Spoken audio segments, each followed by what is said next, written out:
Hey, we're live. So sorry I'm a couple of minutes late. It's been a bit of a hectic week stroke, month stroke day. But I'm here. All but cancelled, but I am here. Anyway, welcome everybody, anybody. I'm going to start as usual with a quick flick through our contract, statement of intent.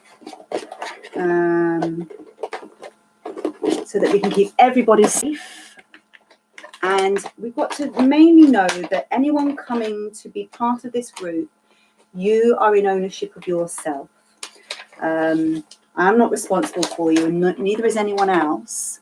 And finding that ownership and where your safety mechanism is, and knowing thyself so that you know what your triggers are, what your safeties are, how you need to work, what is right for you, what feels like stressful or the wrong thing, so that, because we're going to be keeping it quite broad, so that everyone gets included.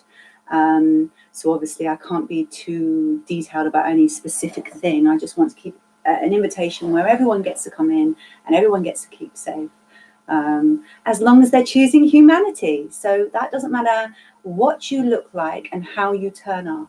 If you're a survivor, if you are born with a condition and you are innocent, if you have rehabilitated from a crime that you've committed, then you are welcome, and we don't judge. And we want to make Project Snowball a culture that invites empathy for everybody that wants to join humanity. And we don't judge anyone that has got to their worst version of self if they have taken culpability, rehabilitation, done their jurisdiction, and all of that stuff. Anyway, on with the contract. I am a person-centered counsellor, which means that I am not learned in you. You are learned in you. I am just here. I'm just going to turn my noises off because Twitter is going mad today. I'm going to ignore that for now. We'll pick that up again tomorrow. It's really actually, well, let's go on to that straight away, because Twitter has puked up a storm today, because I class myself and other survivors as survivors, even though we don't look like your normal clean end of the spectrum, or whatever words they want to use. And actually we want it to be that we know that everyone can be put in the conditions that allows their worst version of self to come out. And you put a mother with her baby in arms in a war zone and she will become a killer. No, you mark my words, and that will happen. So we're not going to project any kind of anything onto anyone. We're just going to try and make everyone as safe as possible to unpack, to become self-governing, and to work out what their boundaries of safety are, so we can all get safe and we can share all that knowledge. And what I'm good at and what I'm crap at will be different from what someone else is good and crap at, and all between the lot of us can get really sharing all the good stuff, as well as going, oh, I'm crap at that too. What do you do for that? Oh, you do that. Oh, I might try that. That sounds really good. Although I might do it a little bit differently. We get to share the common knowledge of what it is to be a struggling human in humanity, and be our greatest self. So you know who you are. I'm just a vessel to connect you to yourself, or to others, or to process like that. The counselling is owned by you, so come and leave as you will. Keep yourself safe. If you feel triggered at any point, if you feel tired or whatever, you just zone out and watch the rest some other times. It's fine. Take it in your own bite-sized chunks. We work with empathy, congruence, and unconditional positive regard, which I call kindness unconditional, because we're not going to put conditions on the fact that we're going to be kind. If you're turning up to process and trying and working and I want to be a better self, give me help, then we're going to say, well done you, let's get on with it. So it's going to be unconditional kindness. If you're turning up, and especially with no-maps, and even ex-offenders who are rehabilitating, you're living in a world of hate. So we want specifically here and growing here, we're going to make a kindness that says, I cannot get my best self if I let everyone be horrible to me, and then I'm horrible to me too.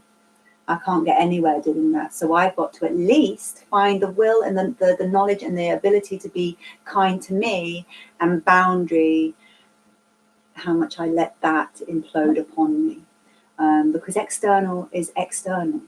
You know, if your locus of evaluation is internal, you know your structure. I know I've never abused anyone. I've never projected abuse upon anyone. I've never hurt anyone. I've behaved badly a few times for sure, but I have never purposely or criminally damaged someone. So for someone to project as if I'm something that's waiting to happen, it's stigma, it's discrimination, it's really unfair and cruel, and you know, we need to stand against it. That is where the empathy comes in, and the congruence. Congruence is about true witnessing, real honouring of being self, and witnessing someone else's version of self. So because none of us are the same, we are all unique, and we all look different, and that's even twins who are born from the same egg. They are still totally separate people, you know. Crazy as it sounds. So we're all unique, and we need to celebrate that and be open with it. And the empathy of that is to say, you know, I am me, you are you, and we're going to create an environment that allows us to all respect each other and to witness that difference is wonderful. It doesn't have to be scary and horrible and hate it, and what are you saying about me if you're like that? None of that. Oh, you're like that, fantastic for you. Come and have a look at what I'm like. That's fantastic for me.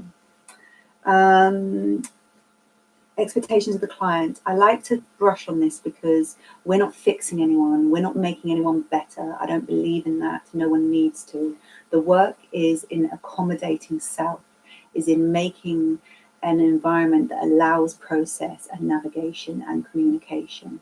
It allows education and knowledge of self, and you then become the best version of yourself, but also knowing how to look after your worst version of self, and how to sort of protect from going down that end of the spectrum, or knowing what can trigger it, and all those sort of things. So we can't get rid of paedophilia. You're born with it, or it's been made through trauma in your cognitive status or your somatic memory. But we can make it something you can live with, something that actually can, you know, be safe and be a witness part of yourself that isn't dangerous, that isn't feared and hated and discriminated against. Is cared for and understood and treated gently and preciously, because, you know, if you're the one that's having to live with a condition that requires a lifetime worth of mourning, the fact that you will never get to be with your attracted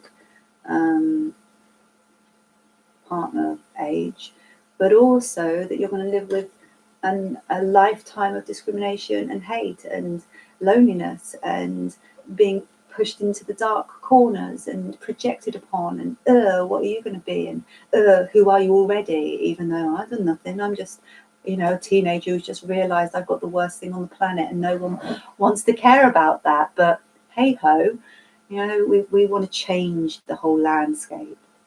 And we want to change rape culture so that actually survivors include the ones that are deeply affected. And it includes survivors of absolute abstract discrimination because they were born a certain way. You have done nothing. You have committed no offence and no offending. And it's criminal that you're treated like this, because actually it perpetuates you becoming your worst version of self. So all these people championing them reducing child sexual abuse because they're going to, you know, catch a paedophile, and they're going to, you know, just just upchuck hate on these people, they're actually creating the environment that could pop out an offender. Because when you get lonely and ostracized and you hate yourself and everyone else hates you and you've got nothing left to live for, and you can't even get a job because then you are into a narrower and narrower life that your worst version of self can pop out in. And if you didn't have paedophile, in fact, a lot of men who aren't attracted to children lash out in this very way. That's why 70% of offending occurs with people who aren't attracted to children. What? How can that happen? Yeah, it's because they've got to their worst version of self, and instead of nicking a car or some money or damaging something or getting pissed or beating someone up, there's a kid here and I'm going to do that. I'm not even attracted to him or her. It's just happened because, whoops, my worst version of self came out and I did that. And it would be nice if we could get to the point where we could get so past rape culture that we're projecting upon innocent people, that we could actually go, hey, innocent people, you seem to know how to live with this, the majority of you. Could you give us some pointers? Because there are loads of us that seem to do that, even though we're not attracted to them. I don't know why. Would you help us out on this stuff? And we might learn something from each other. Who knows? If we could just get the fear. It's fear. Like, I'm not judging these people. I get it. It's fear. And they have their core wounds that they haven't done as much work on as I have. And I'm not meaning that as in I'm better than you. It's just I've done a lot of work. And most people don't put that level of work into anything, let alone, going to the absolute edges of yourself. Most counsellors don't do that in training. Most lay people. Most counsellors get their essays written and then think they're super qualified to go and tell someone how to live their life. They sort of fail miserably because, of course, they're not qualified to even live their own life because they haven't done the work yet, let alone tell someone else how to live theirs. And, of course, that's not counts, total wrong end of the stick anyway, but that's because they churned out essays and thought they were brilliant instead of doing the real work, which is here. Complaints and queries. My governing body is British Association for Counselling and Therapy, and they're great. If you want to call them because you just want to discuss something, you want to check me out, you want to see if I've got the proper qualification, you want to make a complaint about me, you want to say something, go and talk to them. They're amazing, and I am up for learning. I am not done with learning. Never going to be. So if I've got something to learn, I will take it. But also, if it's going to get projected upon me something that you need to learn, I'm not going to pick it up. I'm going to either gently or firmly put it to one side, or very much back in your own space. Because we've got to keep ourselves safe, and all the versions of ourselves.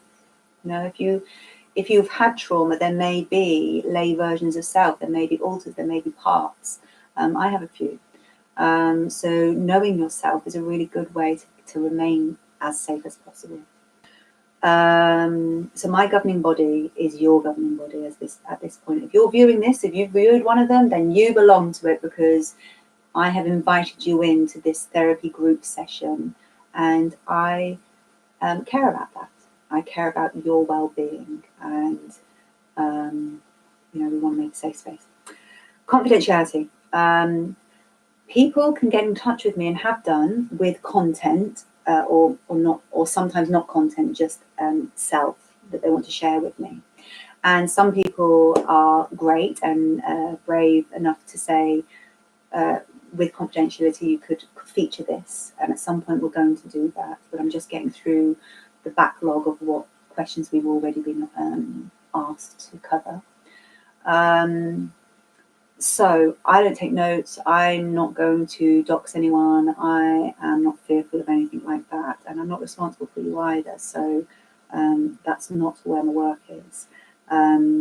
So there's not a lot of anonymity needed. You need to hold your own anonymity and keep yourself safe. I am an open book.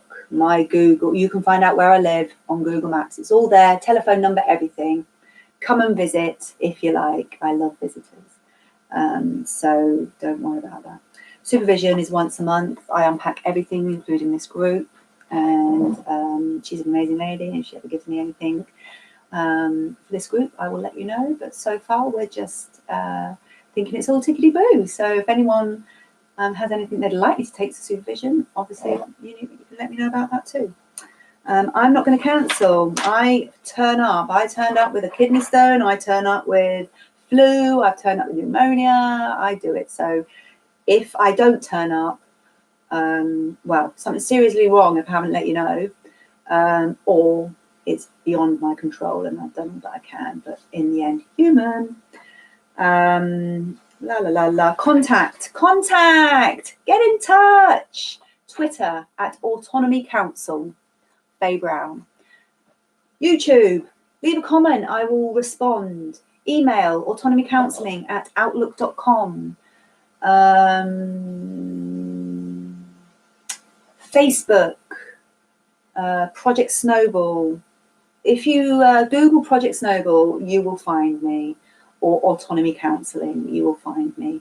And, let me know your thoughts and feelings and what you need covering and what you'd like unpacking. And if you've got any tips or answers to anything that we've covered that, you have some really good knowledge on, because, again, I don't know anything. I'm just learning. So just interact. It's your group. This is your session. Done. Right, so today's session, now because I've come in on the hop, I haven't got it out just yet. So 1 secondo. Let's get that one. Where is my map group stuff? Where have you gone? So just a little update on what I've been doing, guys. Oh, here it is. I'm learning sign. So I'm picking it up really well as well. So at some point, I might be able to sign. I've got someone that I'd really like to be part of this. It's going to take me a while to get it all to the point where I can sign and talk at the same time. But I'm working on it. So there you go.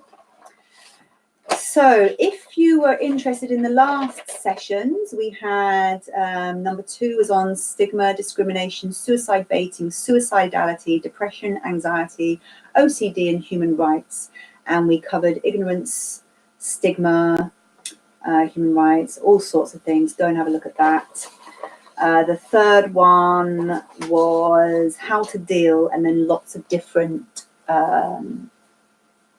headings like with my paedophilia and religion, self-worth, identity, configurations of self, self-care, morality, being around minors, safety, all of that sort of stuff.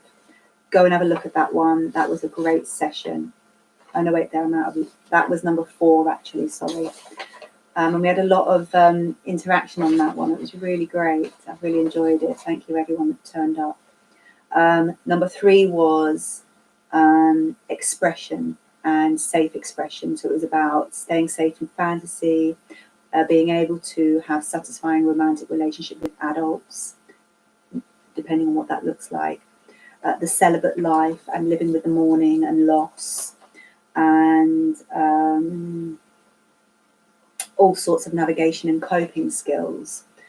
Also, at the end of last session, it was evident that something needed to be a little separate thing for living with that mourning and loss of never having your love requited. And I've done a mourning and loss therapy bubble. So go to, the what's it called? The videos section, and it'll be on there. Mourning, loss.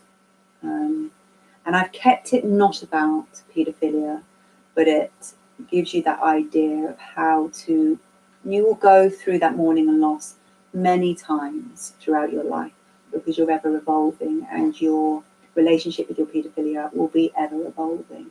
So you might have several witnessings or visitings of the grave. Yeah, I'm never going to have that. That is really sad. How do I make this person? I know everyone else is like, you, but we don't have to be like that to this person that never gets something that, you know, is the absolute heart's desire. That's a sad thing for a paedophile, and we have to empathise with that part of you and gift it lovingly something else that says, I know that you've got to live with this, and you don't ever get to experience it. But here, second prize, you know, better than nothing, eh? And if you let me know, I'll make it the best second prize you've ever seen. You tell me every second prize you've ever wanted, we're going to tick them off throughout your lifetime, okay? And that's what the way that we've got to visit it and sort of hone it, because you looking after that is bravo, thank you,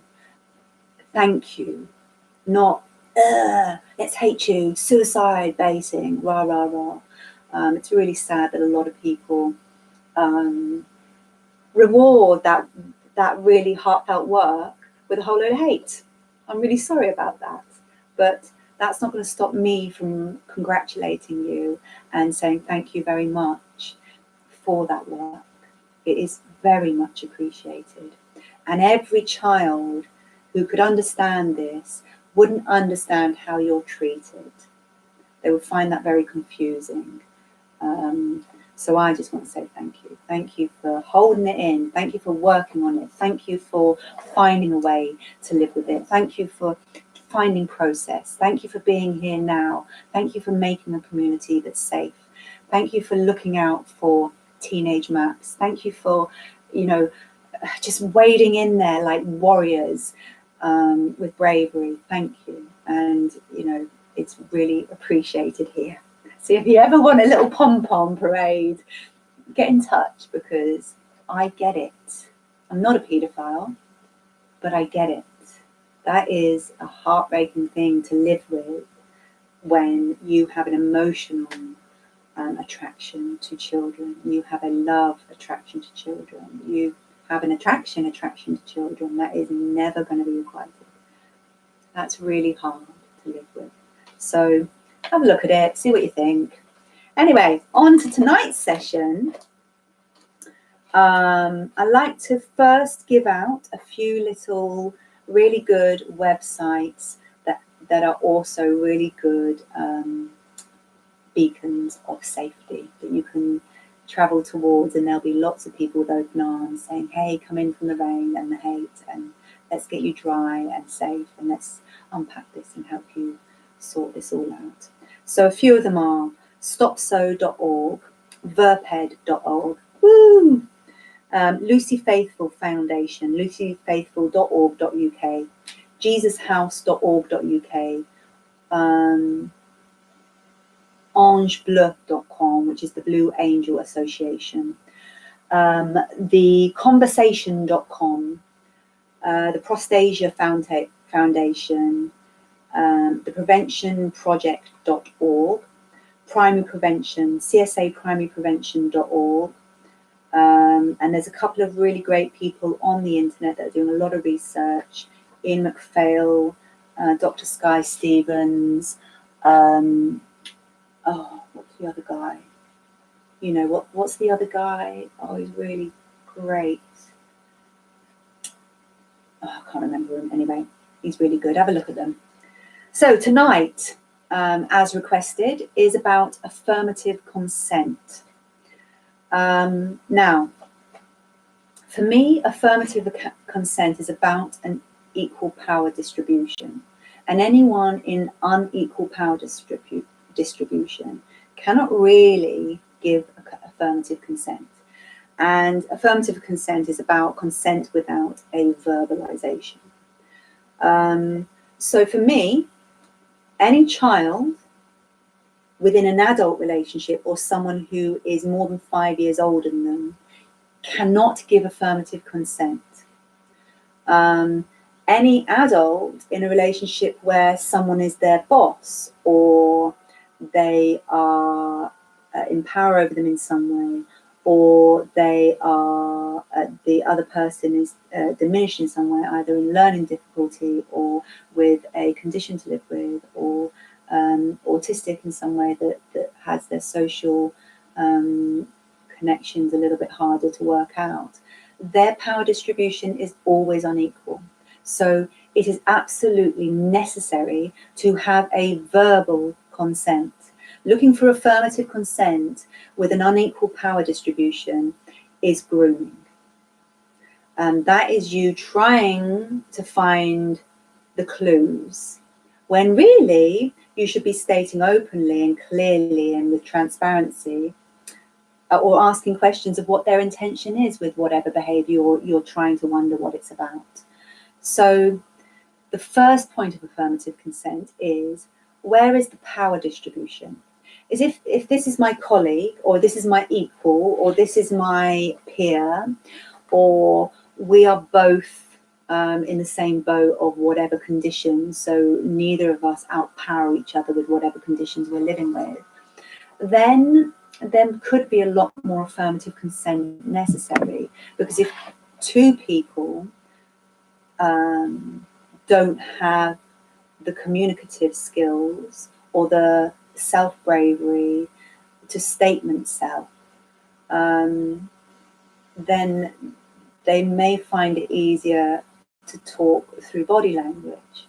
But even then, I would always seek some kind of written or verbal consent for, well, anything really that's intimate, and that doesn't have to include touch. Intimacy can be about talking about things. You know, is it okay I'm talking about this? And actually watching for someone's reaction, or being alert while you're talking about something of someone's minute facial discrepancies that give up what they're actually feeling underneath. Because everyone can put on a mask and be like, I just want to be a grown up here, and I just want to be, I don't want to look silly. Hey Dexy, you come to join us. But if you're joining us, you have to come and say hello. Come on then. Look. Huh? Hey, say hi, guys. You're not staying? All right, bye. Oh, he thinks there's something there. Don't worry. Go on then, in your bed. So, equal power distribution. If there is an equal power distribution and there is blocks in communication, then I would always look for a written. I would always see whether I could text or email and give them that space to sort of, oh wow, this is what they've been thinking all that time, or oh gosh, is that what you two are going to have to? I'm going to have to deal with this, or whatever. You're not putting them on, because someone who can't talk well, or is shy or introvert, it's not about you interpreting their body language. It's about you making a safe enough space for them to communicate, and inviting that communication in a way that isn't oppressive, that isn't face-to-face, that isn't, you know, I'm here waiting for my answer, that isn't intrusive because now I can watch you while I ask you, because I've had all my getting ready for this question I'm going to answer you, and now I've dropped it on you, and now I'm going to watch your response. It's all that they don't like. If you were to send them a heartfelt email that says, you know, I've been thinking about this, and you know, I wondered how you felt about it, and no need to respond if you feel nothing. That gives them the space to have their communication and work on their feelings and find their words, even if it is shyly through text or a meme, or, you know, there's lots of ways of communicating once you've invited it. If you're trying to interpret what you think are clues, then you're already grooming, because that is an intention that you're projecting. I'm interpreting you without you telling me what you're saying. Now you don't know yourself what you're always thinking and feeling, let alone someone else, let alone someone who's in a power distribution. Because in that way, when you're here, you can't help but have your amygdala slightly elevated, because you are not safe. You're not home. You're not in your comfies and letting it all hang out. You're, am I safe? You're in power over me. How are you going to treat me? And if you start projecting an idea that I'm going to interpret what you're doing, you could then get lost in them just trying to please you, or just trying to not make you mad, or just trying to do the right thing, or just trying to be a big girl or a big boy or whatever. We're just doing whatever you say that's the good thing. I don't know. And then you're in danger water because you're thinking something's going on when it really isn't. This is going on. Their amygdala is firing because, ooh, what's going on here that I don't understand? Because you seem to be getting a lot out of this and I don't know what the fuck's going on. That's scary. Confusion is scary, let alone scary is scary. Even role transition is scary for children. When they're very young, so infancy or below, and infancy in psychological terms is 6 and under. So if you're 6 and under, your psychological and cognitive self is in infancy. You don't really know who you are other than, well, at first you are the it. You're the oracle. You're the only thing that exists, and everything else is just there for you. Then you get to sort of 3, 4, 5, 6, and you understand, oh wait, there's loads of it's. They're all people, but this one's mine. And even in the psychological relationship of this one's mine, but oh, she's a bit up and down, or he's a bit up and down, or whatever, that can psychologically damage with their self. So if you move from mummy to worker and you're in work mode, like you can't love your kid, let alone like be mummy with it because, you know, fucking getting on, and they see you like that. Or even worse, they see you panicking. Oh my God, mummy's panicking. It must be really scary. Or they see you in girlfriend-boyfriend mode. Oh, that's weird. What's going on? Ugh. Now, if you become lover, interest, ooh, sexy, you are going to blow their fucking minds. They are not going to understand. They might have feelings between their legs. Some do. It's usually orchestrated by another that is awoken for them. And that's why a lot of abused children end up displaying abuse type behavior, lots of touching, displaying themselves, touching other children, because it's been ignited.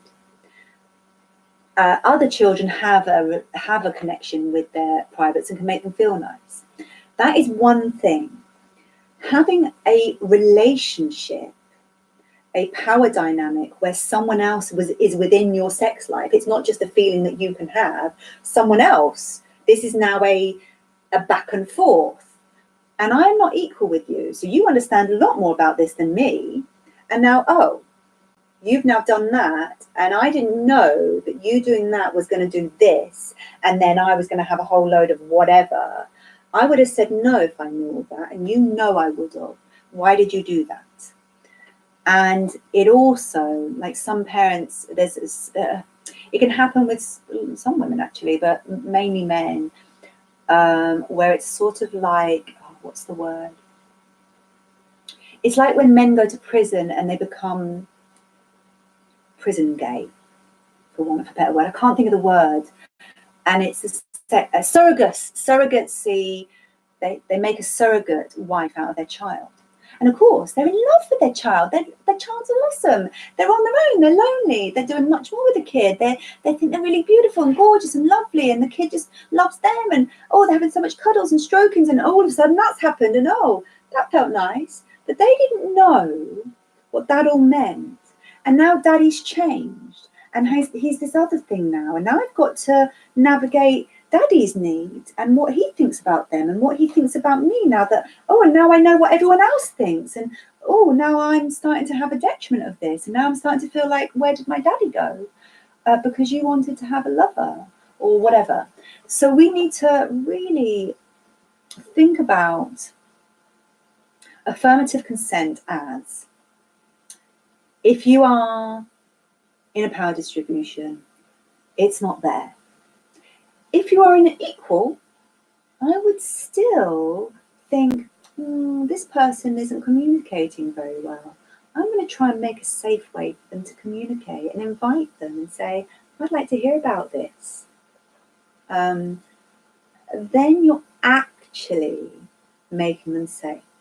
Then you could actually create a relational depth where you could have good sex, because most people don't have good sex because they don't communicate. They cannot either somatically communicate, verbally communicate, or communicate in words because they are still so held in. That's why there's this epidemic of girls faking orgasms, because they're trying to recreate what all this up and coming teenagers and early adults are thinking is sex, which is what they viewed on the internet. And that's not sex. That's EastEnders sex. That's, they've had to put spacers and a bit of coke and this and that, and he's had to take this and she's had to do that, and then we've had to do this angle. And that's not how they have sex at home. They go home and have loving that feels nice, that is that. And you can see them when you watch it. You can see the face when it's painful, the tap, the strain, because this isn't enjoyable whatsoever. It's visually stimulating, absolutely, and we can maybe get off on that if it's your bag, but it's not relational depth, well-being, facultative, orgasmic, good life sex. It's not. So if you're not going to harvest and nurture and invite and create a space for safe communication, you're not ever going to have good sex. So don't even bother starting. So affirmative consent, like, challenge yourself to want more. Challenge yourself to want more than looking for clues. Challenge yourself to say, no, I want my sexual partner to be in their body and witnessing it and vocal about their needs and able to communicate them, because I'm here to fulfill them and to have them fulfilled, and we're here to do a dance of sex together, and we can't do that without knowing each other somewhat.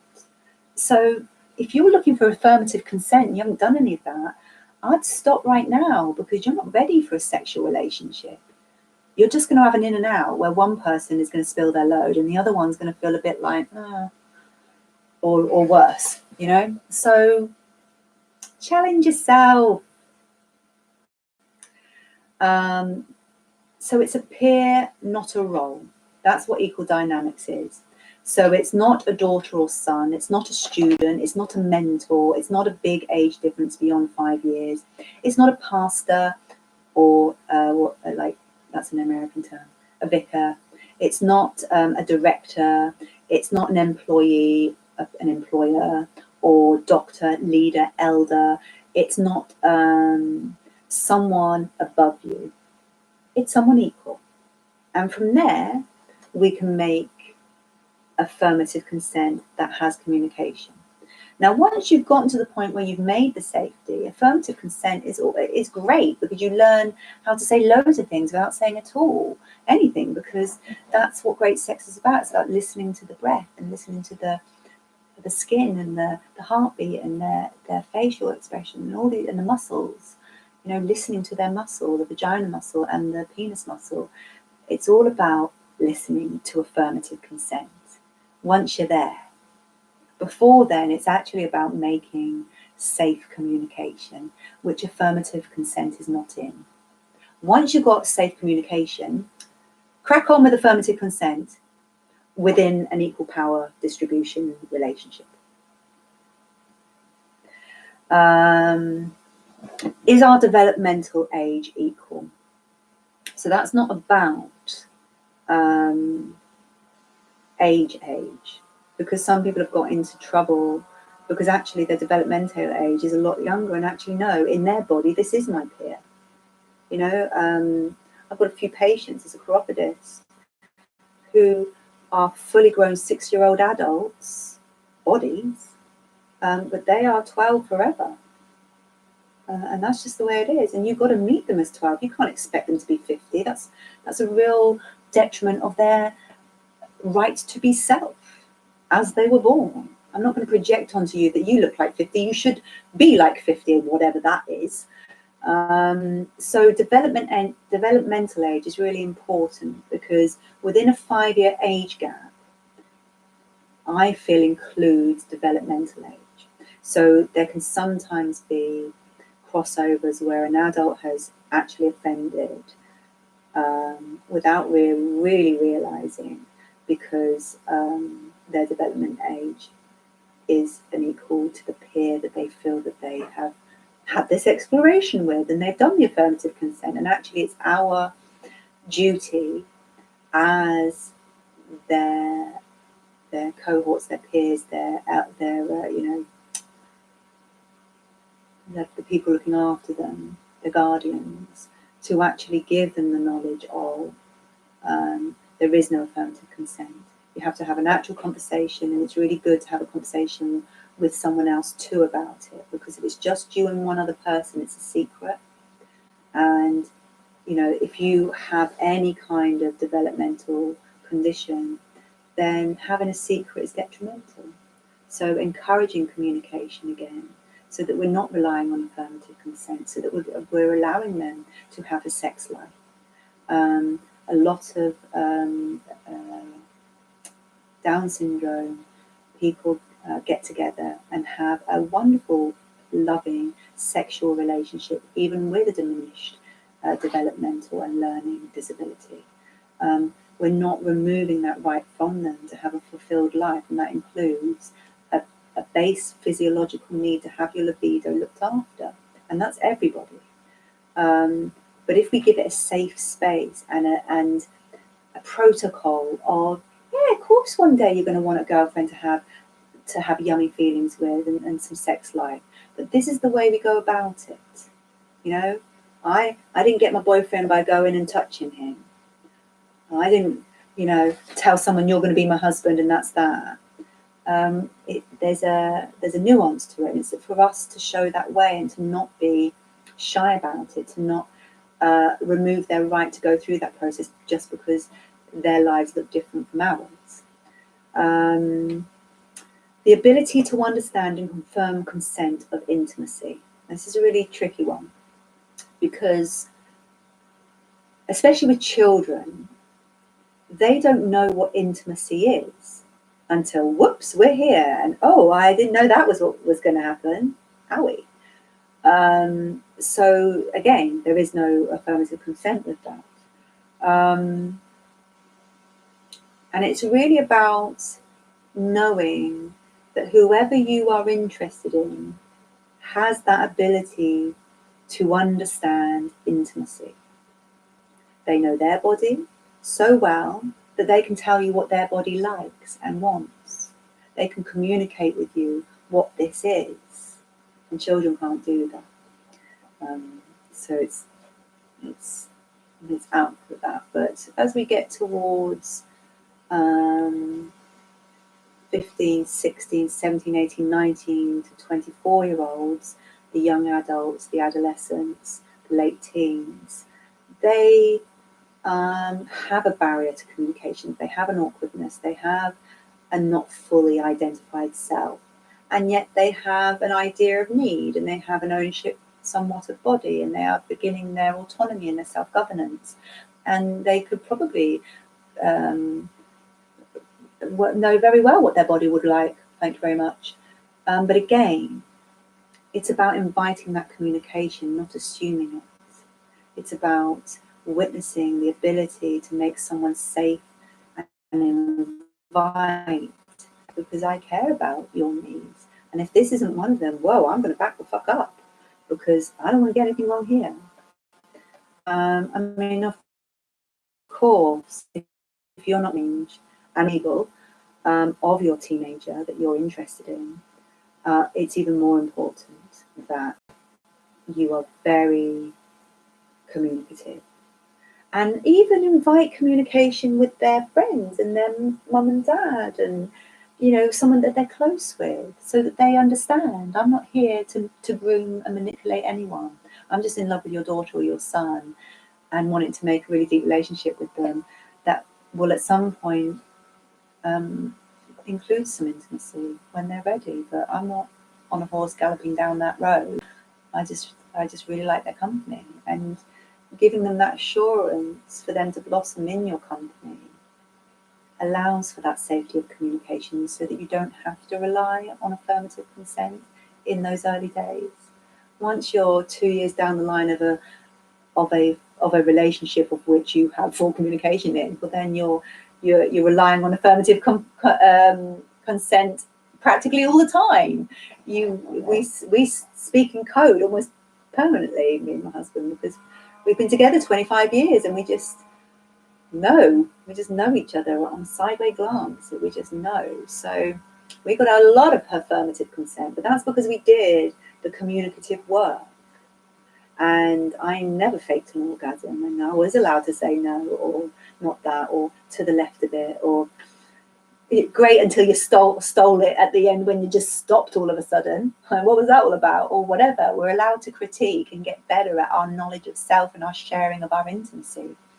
And if we don't invite someone else to own their body that much, then they're not having good sex. No matter how much you convince yourself otherwise, girls and boys can fake good sex. There's enough of it out on the internet to back up that claim.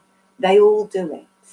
And in fact, like it's alarmingly regular in adults too. I just can't believe it. But yeah, there it is. A lot of clients come with this fakeness in their sex life, and they wonder why they've got this shit sex life. It's incredible. And then we unpack it and we get the safety and we do the brave work and we undo all the stuff that they've done up with this fakery, and we get back to listening and learning and communicating and being with, and back to the touch before the intimacy, back to the communication and that being together before the connection. That really is where great sex lies. It's in the before stuff. Everything is in the preparation. It's all in the foreplay. It's all in, you're going to get a great, lovely surface wall, not by painting it 1,000 times. It's by filling the holes and sanding them down and then giving it 2 coats of paint. It's in the prep. So we want to make sure our prep is done. Communicated. Have you talked about this with someone? Can we talk about this together? So if you think someone is communicating, or in fact they are directly communicating, I'm ready for this, and you know that they're underage, or you question that ability to be ready, then a really lovely thing is to say, I'd like you to go and talk to someone else about this. I would like you to find someone that you really are safe with. I'd like us to talk about this a bit more. Can we live with this idea for a while? Let's live with the idea that at some point we're going to have sex. Let's just do that for a minute and see how that feels. And go and talk to other people and see how that feels. So that you can't undo something. You can rush and get it done and really damage the lot, or in fact ruin the lot if you're not careful. Whereas doing the due course, taking the preparation time, laying the groundwork, can only make a better quality product at the end. It can only make a more suited, perfect fit between this union. Because how one girl likes it is not how another girl likes it. Some people are 6 o'clock, some people are 3 o'clock, some people are 12:30 on the clit, I mean.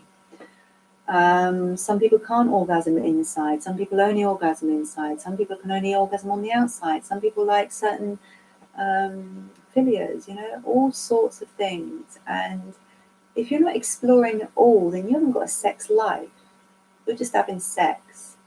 And whether that's good or not is debatable. To have a sex life, and there's a whole chapter in my book.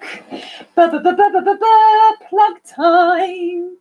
How I Became a Person by Faye Brown, on Kindle ebook. You can also email me and I can send you a hardback copy through the post. If you can't afford the book and you want to do the process, I give that shit for free. If you want a hard copy, you've got to buy it because I've paid for that stuff. So let me know. Anyway, in there's a whole chapter on person-centeredness and your sex life. Visit it. because actually having a sex life is awesome. You know, you develop on and on as a human being as you go through your life. You don't know who you're going to be in the afternoon, let alone in 5 years' time, let alone in your last 5 years. So we've got to be allowed to be living, breathing human beings that are allowed to evolve. And, you know, I will remain with me throughout that evolution, and my sex life will go with me. And also, you've got to remember that sometimes external things impact that. So, like for instance, antidepressants are a real fucker for robbing orgasms and lowering libido to the point of it's not even worth having. And that really messes with your relationship with yourself, because orgasms are nice and they fill your whole body with a flood of good hormones. In fact, I recommend anyone in depression to set your alarm early every day to give yourself a grudge wank, to just flood yourself with those good hormones and start your day with a bit of a boost. It's so good. But if you're not visiting all your versions of self and all your philia or your fantasy or your I can't think of the word, but anyway, or all these different things, and you're not visiting your sex life, you're just having a constructed thing that you repeat. So we want to get you living, and if you aren't allowed your chosen partners, then we want the ones that you do have to be really fucking awesome.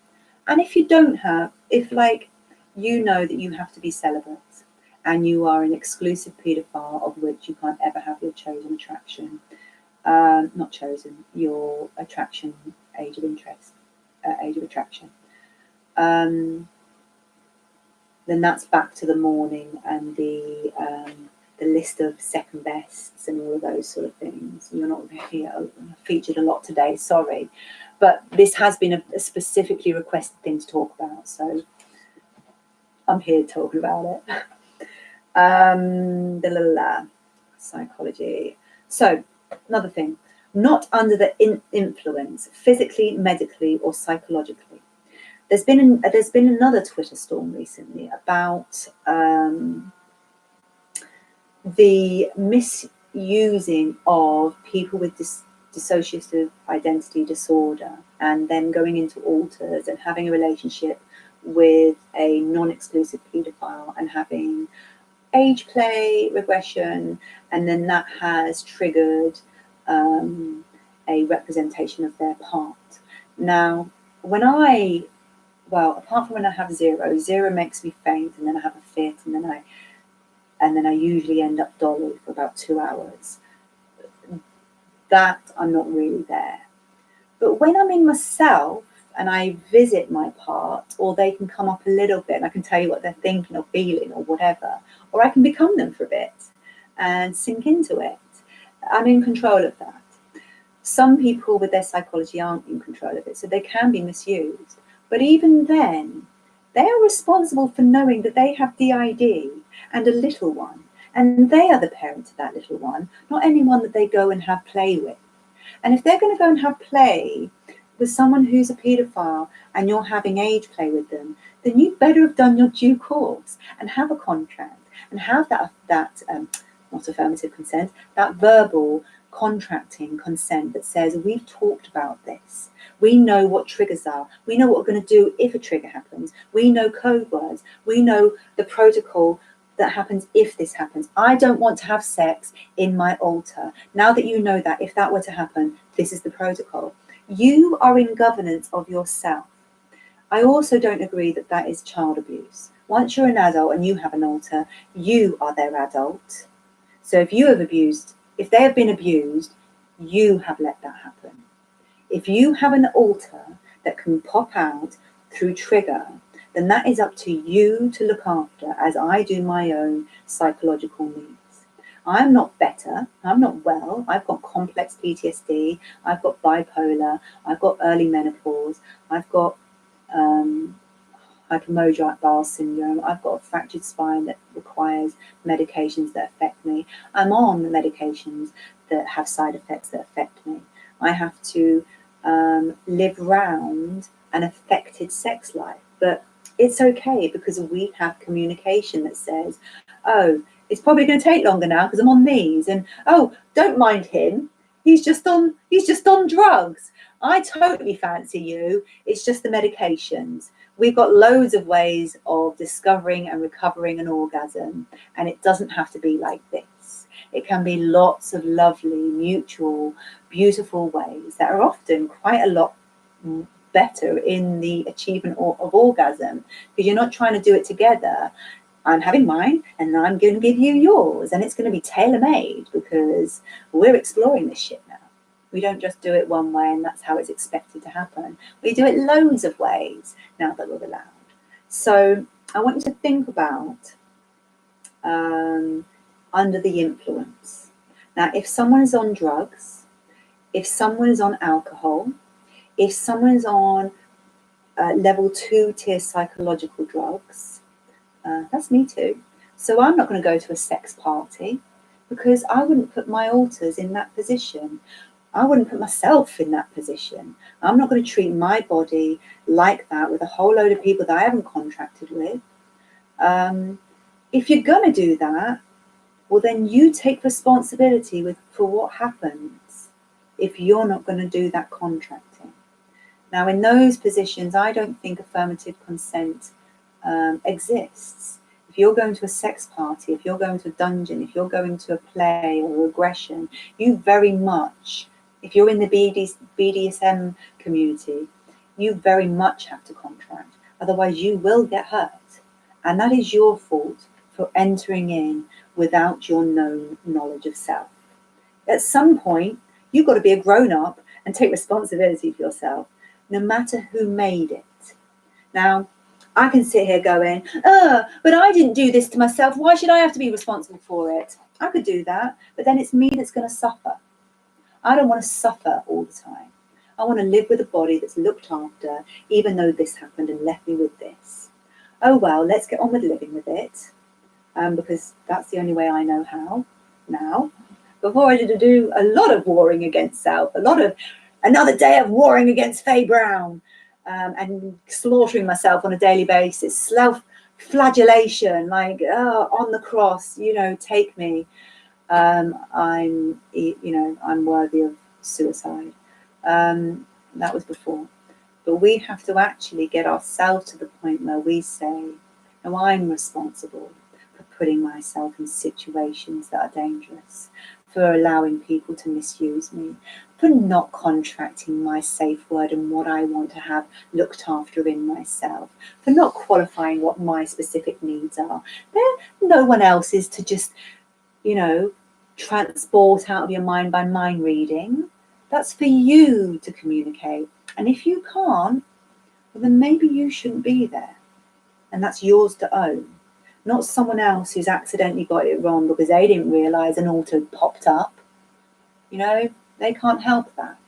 They thought we were playing and this is all yummy. That's yours to look after.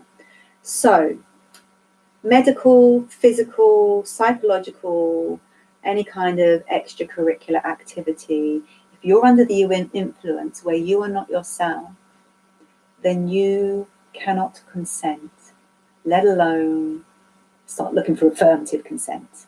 You want to back that shit up and get out of there before you are damaged and they think that you've damaged them. Okay.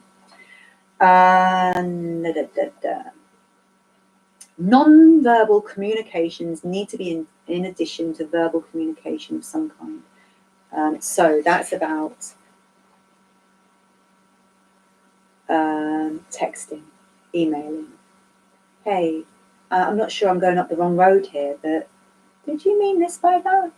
Or, hey, I'm starting to feel this about you. Is that okay? Or I just wanted to drop this bombshell on you and leave you with it in privacy. And if you want to get back to me, let me know. I'm waiting, but I'm not going to come back until you do. I'm going to give you that space. I'm going to respect your shyness or your introvertness or your need to find your words in your own time. So don't look for affirmative consent. Get it backed up with a bit of written, and then you're never going to get in trouble. well, you can still get in trouble, especially if you're seeking it out like someone recently. But that's by the by for today. So here's another statement. Children aren't neurologically, physically, socially, cognitively able to communicate autonomy and self-governance in an intimacy and boundaries of self. So that basically means that they don't have the prerequisite, they don't have the functions, the functionality, the ability. It's like when people potty train infants, they just don't have the mechanism to hold a wee. You are toilet timing, not toilet training. And they will have a lot of accidents and feel crap about it. If you wait until they're 2 and that muscle is actually there and can constrict and they have a knowledge of it, oh, I can do that. Well, then you'll be toilet training. You'll probably have a much better time of it. So it's that similar thing. Children just do not have the physiological, cognitive ownership of self. Even late teens are still growing their brains, are still formulating their cognitive functions. They're still formulating their psychology of self. They don't know who they are yet. And they need protecting from themselves. And I don't mean that condescendingly. I mean that as a guardianship. Hey, I don't want to like step on your toes and knowledge of self, but I'd really like you to go and do some research on this, or go and talk to your mum about this, or go and talk to someone else, or look, go and get a counsellor. You know, ring someone up, because I want you to stay safe. And the way you're talking is making me feel like you're just out to just find something, and you might find the wrong one that wants to give it to you, and I don't want that for you. I want your love to be reciprocated with a love that you're ready for and that respects your readiness. So give yourself that permission to be guardian, to be a superhero. That's how I see you. I'm sorry everyone else is so projecting this evil shit on you. I'm really sorry about that. But I see you as superheroes. And the ones that haven't got a comorbid, they haven't got paedophilia as well as sociopathy or psychopathy. That is a hard mix, because then you not only are attracted, you don't have that loving emotional attachment. You are dissociative as standard. So it's easier to not care about anyone's feelings, and you don't have a lot of your own, let alone caring about someone else's. So if you have a comorbid, dual conditions, really know the shit out of yourself, or know how to boundary those people. Some of them will have been grown up in an environment that is well-being enough for them to want to be part of society and value it. Others will not have had enough input in their early infancy to create a belonging, which is someone else's detriment, but we're the ones that are going to live with it, because they will then end up acting out. Well, they could end up being their worst version of self in a set of circumstances that could end up having them act out in a lot of ways, including this one. So it's really about knowing what psychopathy and sociopathy looks like with entitlement, as well as, you know, someone who's looking for clues, someone who is pro-consent, someone who does think that, you know, children can consent. Those people might be up that end of the spectrum. And while we don't want to just, not bother with them, we do want to welcome them in. We do want to get them rehabilitated. We do want to save them from themselves. But we also do have to boundary that some people aren't meeting. Some people will not turn up. We could waste all our energy on them, and then, well, where would we be? Because all of these want your energy and would turn up to it. This one is just keeping you busy, and, you know, at some point you just go, well, this is not my responsibility, even if you do end up offending. I cannot save the world. I can just do this here and affect the people that want to turn up to it. Those that don't want to be effective and have a right to their paedophilia and action upon it, we're not going to have any effect on anyway. They're just going to hide within our midst. And if we are stand up about it and we are open about our base beliefs and our core statements, and we protocol people that behave like that within our community.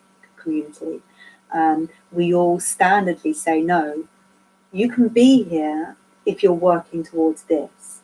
If you're just trying to drag that shit in with you, you're going to be ejected, because it's not fair on those that are here that deserve a safe space that you're trying to break apart. You're trying to sabotage in some way.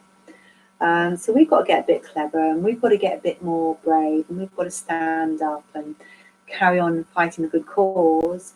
And we've also got to understand there's a whole ton of frightened people, and there's also a bunch of people that see this whole thing as a game. And we just got that and try and move beyond them. So, if you are looked up to in any way, you have something more precious to gift.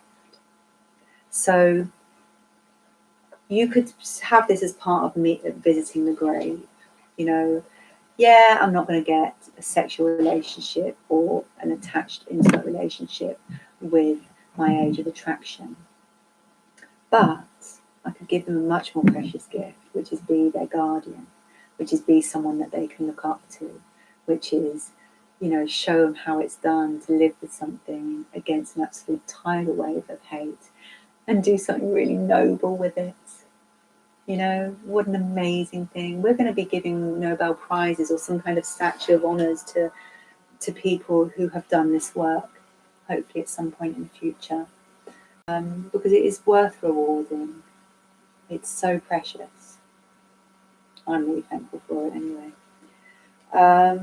So, you know, if you can see someone's looking up to you, no matter whether they're at the same age as you, you're already out of looking for affirmative consent, because they look up to you. They want to please you. They want to be your friend forever. They want to have that love. And if they have to take this love as well, well, okay, it only lasts a few minutes.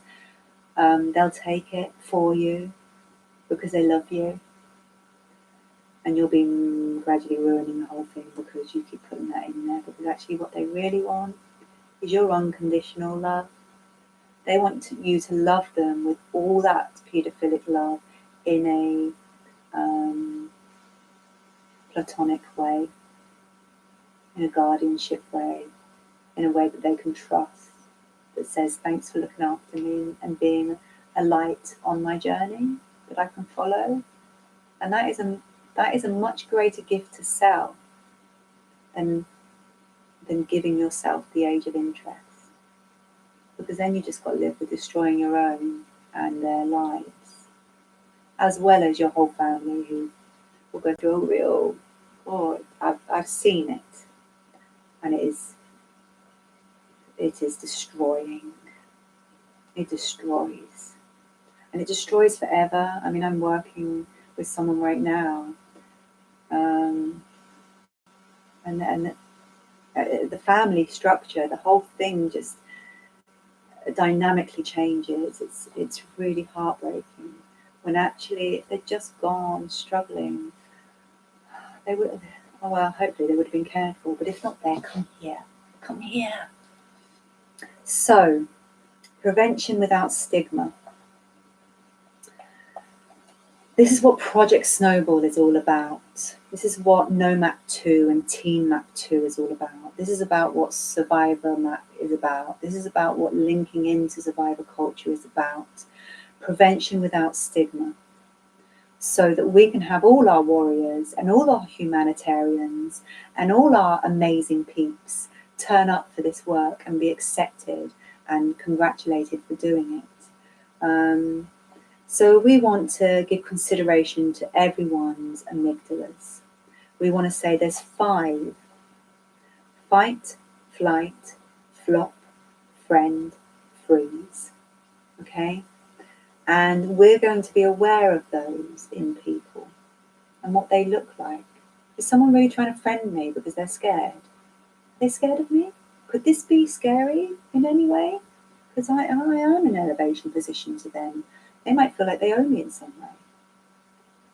It's a very, think of the ethics of it. Hold yourself as an ethical guardian of children.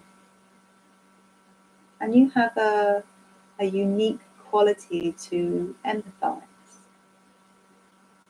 Because you see them as beautiful beings in their own. You're not waiting for them to grow up and become someone or project on to them what kind of adult they need to be. You think they're awesome just in their original form.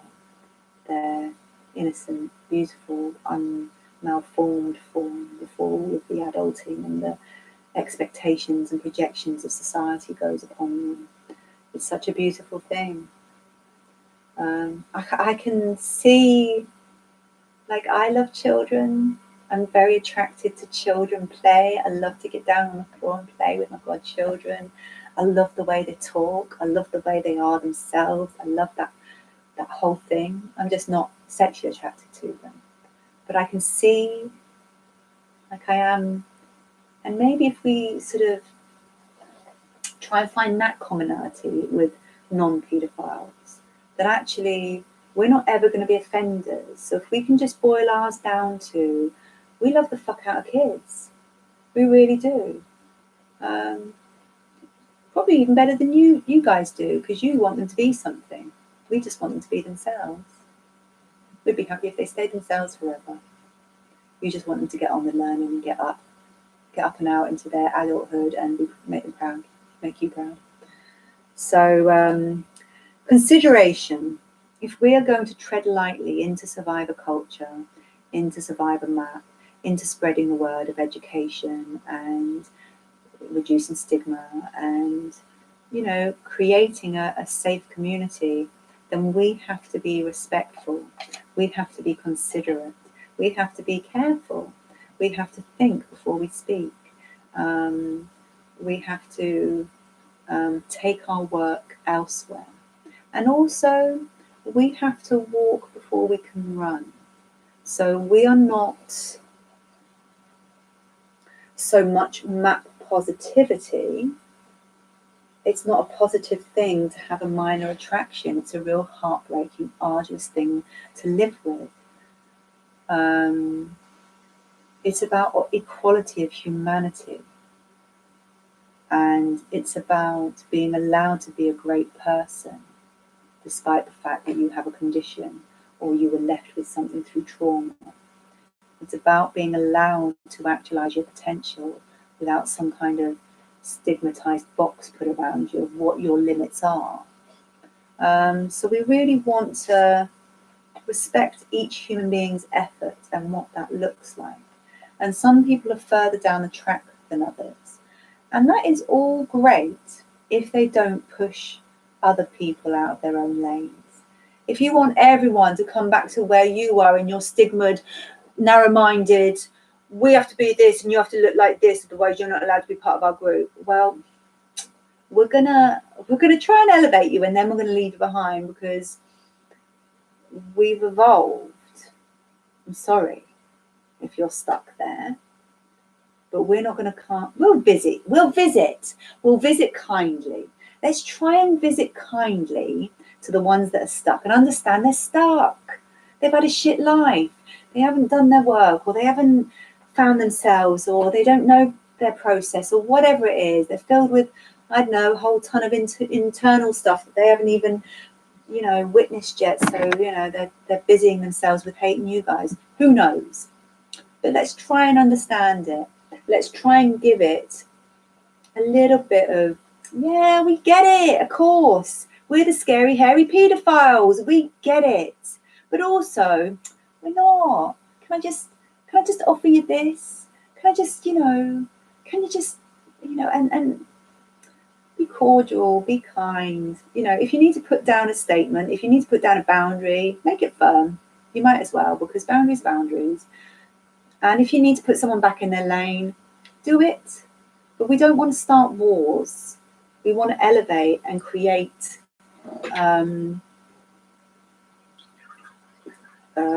humanity, a better humanity that includes all humans that are humane,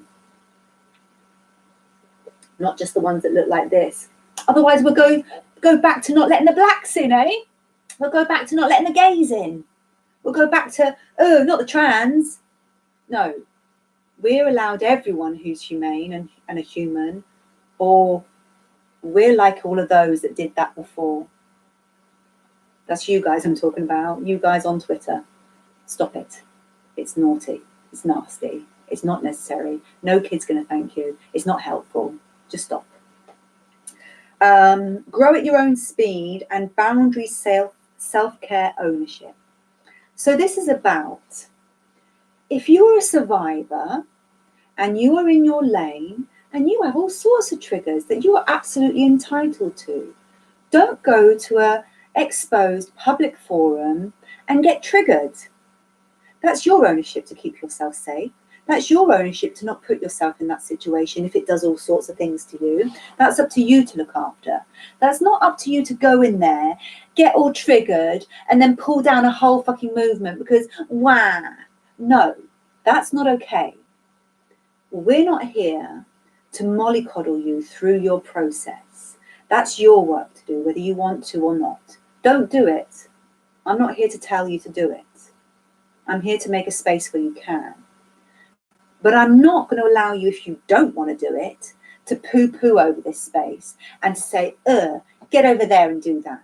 I'm going to say, no, we're here at the edge of you because there's a lot of you over there that would be quite interested in doing this work and unpacking this awful thing that's inside their brain, deep, deep down, or this body reaction, or this whatever. It's very common for abuse victims to have abuse fantasy, to have abuse philia.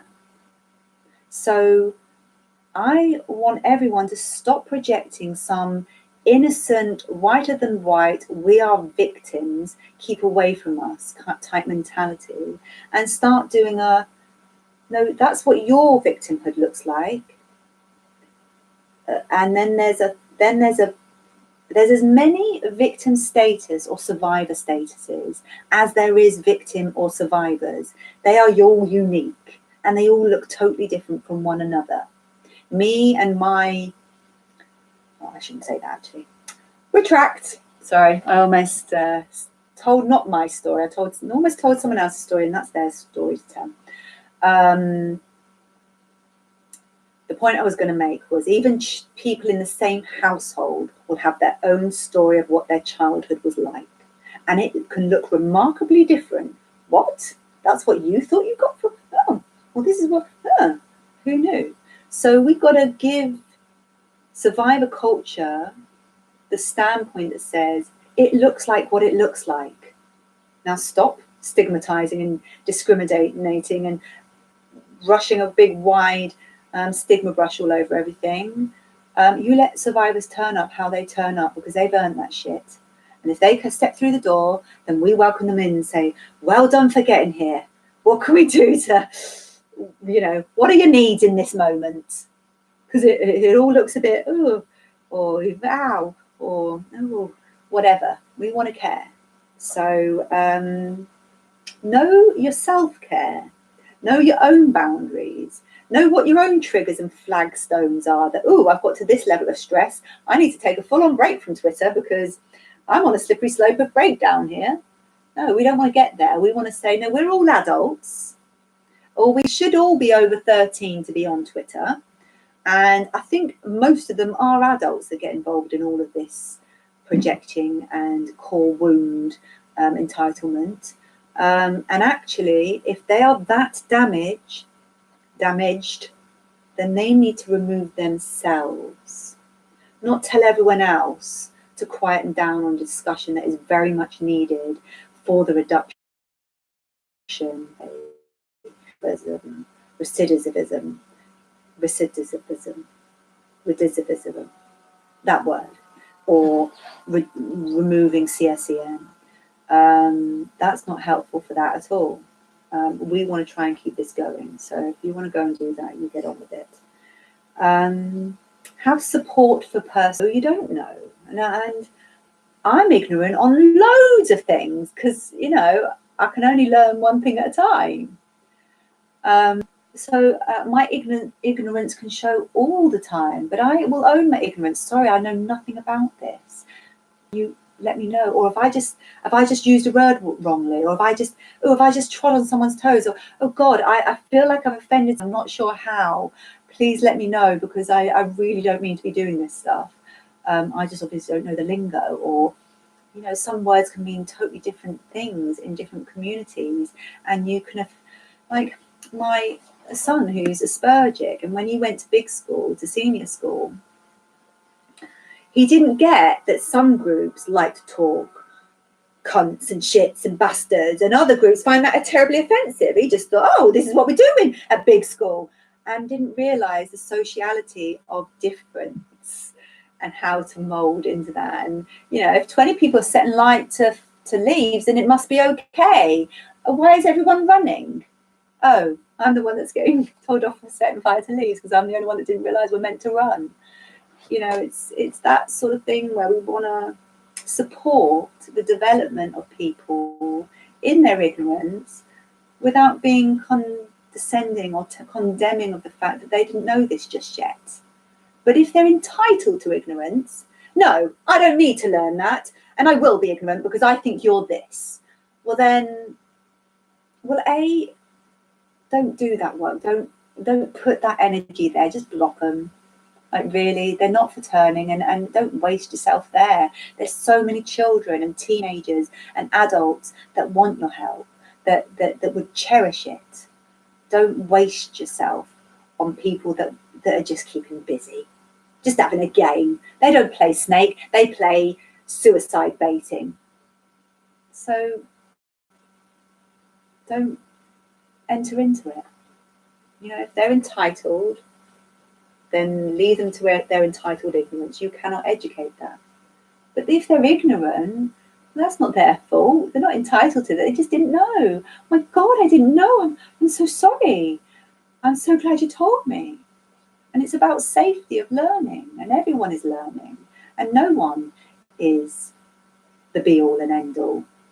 You know, no one knows everything, because the more you try and learn, the more you forget. So even the stuff that you think you know, you don't know anymore. So shut up thinking you know everything. Just make a safe space for everyone to share information that is knowledgeable. But even that might evolve over time. You know, eggs don't cause salmonella anymore. You know, we moved on. The injections don't put, well, I'm not going to get into that.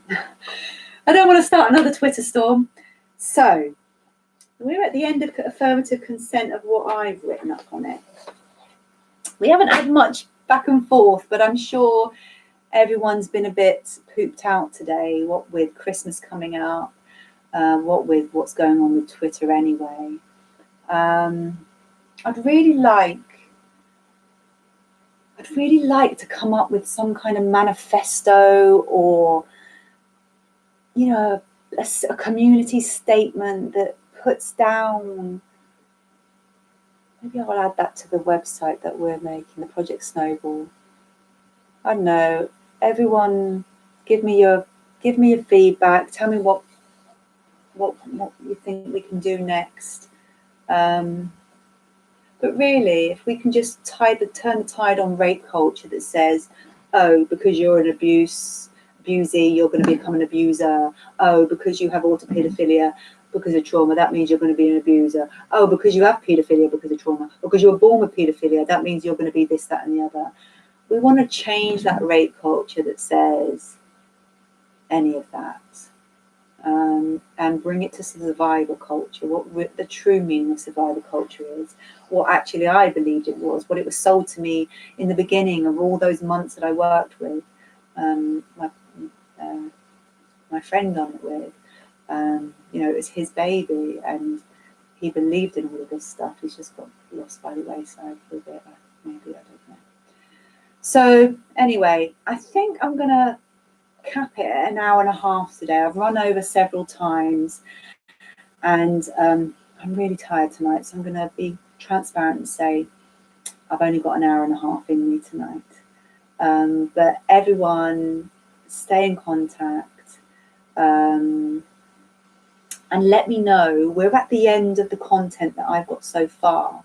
So from now on, it's sort of revisiting or responding to new content. The next one, I'm going to do a couple of case studies with people that have already given me their facts and knowledge of self, and try and work semi-specifically within confidentiality of these people, and see whether we can sort of make sense, safety. People talking.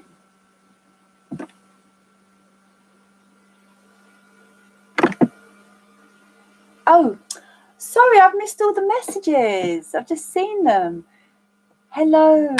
Hi, I'm listening while making dinner, just to let you know what you're doing is appreciated. Oh, Ian, thank you so much. I think we had a slight confusion on Twitter yesterday about the guy who was DMing that girl, grooming her. Yes, absolutely.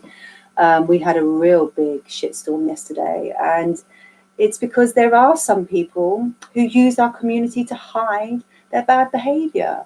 But that doesn't mean that we're all condoning that bad behavior or seeking to collude with it or even let them hide within our community. We have ousted them. We have made them responsible. We're going to make them more responsible. We do not tolerate that shit. So it's really offensive and upsetting to undo all our work because one person was their person. They decided to do something. And actually, that's just who they are. That's not what Projectsnowball or Nomad or our community is. And it's really unfair to stigmatize us with one person's really bad, inexcusable actions. Yeah. People who shout the loudest often have the most to hide. Thanks for streaming. Thanks for watching. Thanks for sticking with me. You're still here, I think. Sorry I didn't see your messages. I'm really crap at computer, if you didn't know already. And almost to the point of phobia. Like, the computer has done a few weird things on me that's like, what? Why has it just said that? And when I've shown someone who's really tech savvy, they're like, I don't know, that is weird. So I'm a little bit scared of computers, and I'm doing my best. So bear with me. So thanks for tuning in, everyone, or person. Hey Ian, it's me and you tonight. And if you want to send me some stuff to add to, what we're going to unpack next month, some knowledge of self and your own sort of story of self, and we can start sort of witnessing specifics so that we can say, look, there's one person that struggles in this realm, and let's like really unpack that for them and see whether there's anyone watching that's got some good skill on this or could, give us a good thought process or how they deal with it or whatever. And that's what we're trying to build. We're trying to build a community that all looks after each other. No one's a leader, no one's the oracle, no one's telling anyone else how to do it, least of all me. I do not want that job. I am not qualified. But if we all bandy together and no one's the leader and we're all just putting all our stuff in and we'll make a big cooking pot out of it, we're going to make something great. I'm convinced. I just have full faith in us because I'm in it now and I've met a lot of people and I'm so fucking proud of you. And you're all so bloody awesome and so clever and so interesting and so funny and so beautiful. I mean, you're probably beautiful looking as well, but just beautiful as people. And so committed. It's a real shame you're not witnessed. Anyway, I'm going to stop chuntering on for tonight. Thanks for tuning in. And get sharing, get inviting people in, get in contact, get the book, buy it if you can. It's a tenner $10 or £10 or 10 whatevers. And most of it goes to the charity. So you're going to get it back anyway. It's going to go to, we want to go into schools. We want to give free sessions. We want to do Skype counselling. We want to do a face-to-face group in our area, and also maybe a link face-to-face. We want to do all of this stuff. We just need the funding. So buy the book. Thank you. Right. Okay. I will see you next month, guys. It is on. Let's have a quick look at the, oh God, my Twitter's gone off. So it will be, it's just the third Wednesday of every month, which is in January, 1, 2, 3, the 16th. So I'm going to put that in my calendar right now. Map group.